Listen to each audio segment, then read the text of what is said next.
আসসালামু আলাইকুম প্রিয় মালয়েশিয়ার প্রবাসী বাংলাদেশি ভাইরা, আপনারা সবাই কেমন আছেন? আশা করি সকলেই ভালো আছেন। আপনারা হয়তোবা বিভিন্ন সোশ্যাল মিডিয়ার মাধ্যমে জানতে পেরেছেন মালয়েশিয়াতে গতকালকে জোহর বারোতে 100-র অধিক বাংলাদেশি ভাইদেরকে আটক করেছে ইমিগ্রেশন অপারেশন দিয়ে। সেখানে স্বয়ং মালয়েশিয়া ইমিগ্রেশন প্রধান রসলিন স্যারের নেতৃত্বে কিন্তু এই অপারেশনটা দিয়েছে। এখন এই অপারেশন নিয়ে হচ্ছে আরেক বিজনেস। সো এটা আপনাদের বলতে হচ্ছে, আমি যদি ভিডিও স্ক্রিনের মধ্যে দিয়ে দিচ্ছি ছোট্ট একটি ভিডিও, আপনারা সেখান থেকে দেখে নিতে পারেন। বাংলাদেশি প্রবাসীরা মালয়েশিয়া কোথায় গিয়ে পালাবে, রক্ষা পাবে না কোথাও। বিভিন্ন এজেন্ট, বিভিন্ন দালাল ক্ষোভ পেতে থাকে। আপনি দেখবেন এই পৃথিবীতে যারাই যে ব্যবসা করে না কেন, পৃথিবীতে যাই করে না কেন, সবই বিজনেস, সব কিছু বিজনেস। সেলুনের দোকানে যাবেন, সেলুন আলায় চেয়ে থাকবে আপনার চুলের দিকে, আপনার চুল বড় হয়েছে কিনা কেটে দিবে। ট্যাক্সি আলায় চেয়ে থাকবে যাত্রীর দিকে, সে কোথায় যাচ্ছে। মুচি আলায় চেয়ে থাকবে জুতার দিকে, টেলার চেয়ে থাকবে কাপড়ের দিকে। এরকমটাই কিন্তু হচ্ছে মালয়েশিয়াতে। এজেন্টরা তাকিয়ে আছে কোথায় কোন জায়গায় অপারেশন আটক খাচ্ছে।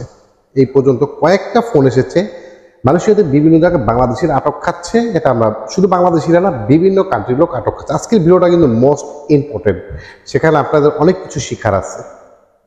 আটক খাবার পরে ওই সকল আটককৃত ফ্যামিলির লোক, আত্মীয় স্বজন, তারা কিন্তু বিভিন্নভাবে বিভিন্ন জায়গায় পন্থায় যোগাযোগ করার চেষ্টা করে। বিভিন্ন জায়গায় কিন্তু ওই নিজের রিলেটিভ আত্মীয় স্বজনকে খোঁজার জন্য বিভিন্ন পন্থা অবলম্বন করে। তাকেই কাজে লাগাচ্ছে বিভিন্ন এজেন্ট। কিভাবে সেটা কাজে লাগাচ্ছে দেখুন। আপনার ভাই, আপনার বন্ধু, আত্মীয় স্বজন, ওই সকল কর্মীরা তাদেরকে ছাড়িয়ে এনে দেবে, কন্ট্রাক্ট করতেছে তাদের সাথে।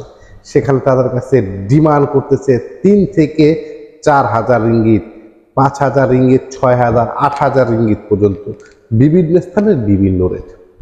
তাহলে সাধারণ কর্মীরা আটক খাবার পরে এটাই কি চাচ্ছে বিভিন্ন এজেন্ট বা বিভিন্ন ফৈরারা, যে আটক খাবার পরে তারা তাদেরকে ছাড়িয়ে আনার জন্য টাকা দিয়ে তাদেরকে ছাড়িয়ে আনবে। কিন্তু আসলে মালয়েশিয়া কোনটা বলতেছে, ইমিগ্রেশন অপারেশন যদি আপনার আটক খান, সর্বনিম্ন 2 মাস আপনার জেল খাটতে হবে।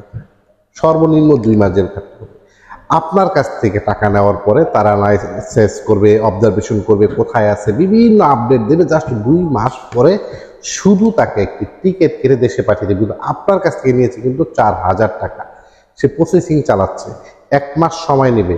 কিন্তু যখন 1 মাস অতিক্রম হবে তখন এদিক সেদিক করে আর 15 দিন পার করবে। অলরেডি ইমিগ্রেশনের সাজা শেষ, ওই মুহূর্তে টিকিট ধরে আপনাকে দেশে পাঠিয়ে দিবে। তো যাই হোক, সবচাইতে বড় কথা হচ্ছে এই ভিডিও বা মেসেজের মাধ্যম হচ্ছে এটা, যারা আটক খান না কেন ধৈর্য হারা হবেন না। যেখানে আসেন না কেন 2 দিন 1 দিনের মধ্যে ইমিগ্রেশন থেকে ছাড়াই আনবো, এরকমটা খুব কম হবে। আটক খাবার পরে মিনিমাম 1.5-2 মাস তার জেল খাটতে হবে। তারপরে তার জেলের সাজা যখন শেষ হবে তখন তাকে একটা টিকিট দিয়ে দেবেন, সে দেশে চলে যাবে। কিন্তু এজেন্টদের ধরে অযথা এতগুলো টাকা পয়সা দেওয়া থেকে বিরত থাকবেন। আর এই মুহূর্তে মালয়েশিয়াতে বিভিন্ন জায়গায় বড় ধরনের অপারেশন হচ্ছে। সেই অপারেশনে শুধু বাংলাদেশি না, বিভিন্ন দেশের লোক কিন্তু আটক খাচ্ছে। আর জানেন 31শে ডিসেম্বর 2024 কিন্তু এই সাধারণ ক্ষমা ঘোষণার এই সময় সুযোগটা শেষ হতে যাচ্ছে। ইভেন মালয়েশিয়াতে কলিং ভিসা আর্টিকেল 1.0, আর্টিকেল 2.0 সব কিছু কিন্তু স্টপ হয়ে গিয়েছে। সেই ক্ষেত্রে মালয়েশিয়াতে বিভিন্ন জায়গায় বড় ধরনের অপারেশন দিবে। এইটাই ইমিগ্রেশনের বিভিন্ন আমরা ইনফরমেশনে দেখেছি যে বড় বড় অপারেশন থেকে শুরু করে ছোট ক্যাটাই, শপিং মল, সেলুন, রেস্টুরেন্ট, মানে বিভিন্ন জায়গায় অপারেশন দিবে বা দিচ্ছে। সকলে একটু সতর্ক থাকার চেষ্টা করবেন যারা অবৈধ বা আনডকুমেন্টেড হিসাবে আছে।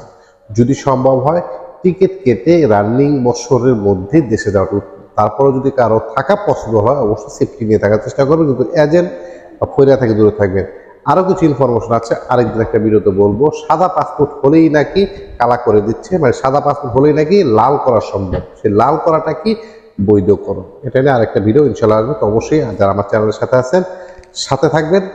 মালয়েশিয়া প্রবাসীদের বিভিন্ন ইনফরমেশনগুলো সাথে সাথেই পেয়ে যাবেন আপনারা। সকলে ভালো থাকবেন, নিরাপদে থাকবেন। দেখা হবে নেক্সট কোনো ভিডিওতে। আসসালামু আলাইকুম।